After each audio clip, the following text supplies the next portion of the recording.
10.2 theorem क्या बोल रही है, बाह्य बिंदु से, क्या बोला है, बाह्य बिंदु से वृत्त पर खींची गई स्पर्श रेखाओं की लंबाई क्या होनी चाहिए, बराबर है। ये हमें क्या करना है, सिद्ध करना है। क्या बोला है बताओ, बाह्य बिंदु से वृत्त पर खींची गई स्पर्श रेखा की लंबाई क्या होती है, बराबर होती है। क्या होती है, बराबर होती है। यानी क्या कहने का मतलब है कि अपने पास क्या है, एक वृत्त है। क्या है, ठीक है, जिसका केंद्र क्या है, ओ। क्या है, जिसका केंद्र क्या है, ओ है। देखो अपन ने ओ लिखा है यहां तक समझ में आया, ठीक है। इसके बाहर क्या है, एक बाह्य बिंदु है। क्या है, एक बाह्य बिंदु है जो क्या कर रहा है, वृत्त के ऊपर स्पर्श रेखा खींच रहा है।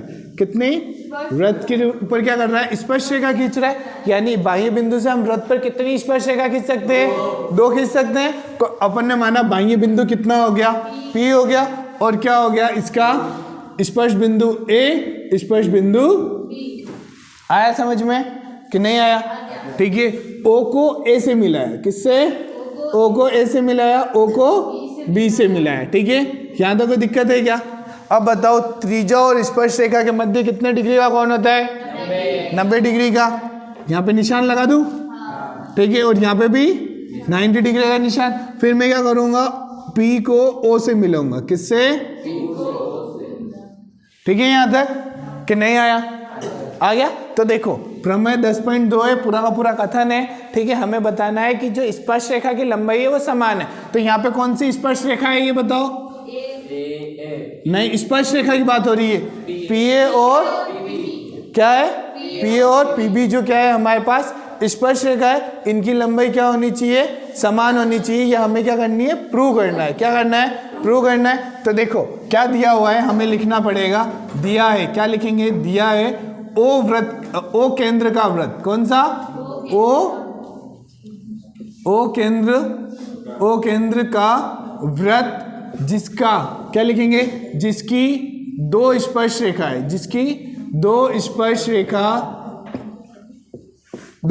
रेखा PA व PB है। क्या है, दिया है हमें, क्या दिया है, ओ केंद्र का वृत्त जिसकी 2 स्पर्श रेखा कौन सी, PA व PB है। यहां तक समझ में आया कि नहीं आया, ठीक है। हमें क्या सिद्ध करना है, ये बताओ, क्या सिद्ध करना है, स्पर्श रेखा की दोनों लंबाई बराबर है। यानी PA बराबर क्या, कुछ तो बोलो जोर से, यहां तक समझ में आया कि नहीं आया। हमें बताना है PA बराबर PB। अब देखो उत्पत्ति, कौन सा, उत्पत्ति या हल लिख देना। तो देखो हमें क्या है, इन दोनों को बराबर करना है। तो देखो हमने सर्वांग सम पढ़ रखा है 9th में, तो हमें 2 त्रिभुज को सर्वांग सम कर देंगे तो दोनों क्या हो जाएंगे, CPCT से क्या हो जाएंगे, बराबर हो जाएंगे। तो एक बार हम कौन सा त्रिभुज लेंगे, ये वाला, एक बार ये वाला, ठीक है। यहाँ तक एक बार ये वाला त्रिभुज लेंगे और एक बार ये वाला त्रिभुज। इस वाले त्रिभुज का नाम बताओ कितना, त्रिभुज OAP, किसमें, त्रिभुज OAP व त्रिभुज OBP में, ठीक है। बताओ 3 चीजें बताओ जो हमें ना SSS या SAS या ASA नियम लगा सके। बताओ कौन कौन सी चीजें कॉमन है, बताओ। देखो AO बराबर BO, देखो ये भी त्रिज्या है और दोनों त्रिज्या है। यहाँ पे क्या लिखेंगे, वृत्त की त्रिज्या, किसकी, आया समझ में कि नहीं आया, आया यहाँ तक। अब इसके बाद बताओ, ये 90 डिग्री और ये भी 90 डिग्री, नाम बताओ। OAP बराबर OBP, यहाँ पे क्या लिखेंगे, ठीक है। त्रिज्या जो होती है वो क्या होती है, लंब होती है, किस पे, स्पर्श रेखा पर, किस पे, यहाँ तक समझ में आया, यहाँ तक समझ में आया, ठीक है। और क्या बचा अपने पास, OP, क्या, OP बराबर OP बराबर OP हो गया अपने पास। तो क्या क्या लिखेंगे इसे क्या लिखेंगे,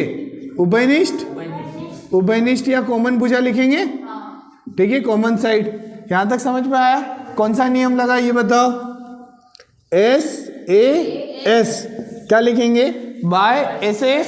देखो ये भी साइड है, ये एंगल है और ये साइड है, कौन सा नियम लगेगा, बाय SAS रूल। कौन सा? By SAS rule. क्या होगा? त्रिभुज OAP, क्या OAP सर्वांग सम होगा त्रिभुज OPB। कौन सा? OBP। दोनों के दोनों क्या हो गए? सर्वांग सम हो गए। जैसे ही दोनों सर्वांग सम हो गए, क्या? जैसे ही दोनों सर्वांग सम हो गए तो हमारे पास क्या होगा? ये भुजा और ये भुजा भी क्या हो जाएगी? बराबर हो जाएगी। CP/CT से होगी? होगी या नहीं होगी? तो हम यहाँ पे क्या लिखेंगे? AP बराबर, PA लिखा हुआ है, PA बराबर PB, ठीक है। और ब्रैकेट में क्या लिखेंगे? By CP। आया समझ में? Bye CP/CT। सर्वांग सम त्रिभुजों में संगत भुजाएं क्या होती है? समान होती है। होती है या नहीं होती है? तो हमारे पास क्या हो गया? PA बराबर PB। यही प्रूव करना था, यही करना था, यही हमारी प्रूव हो गई, ठीक है। इति सिद्धम या हेंस प्रूव लिख देना। आया समझ में?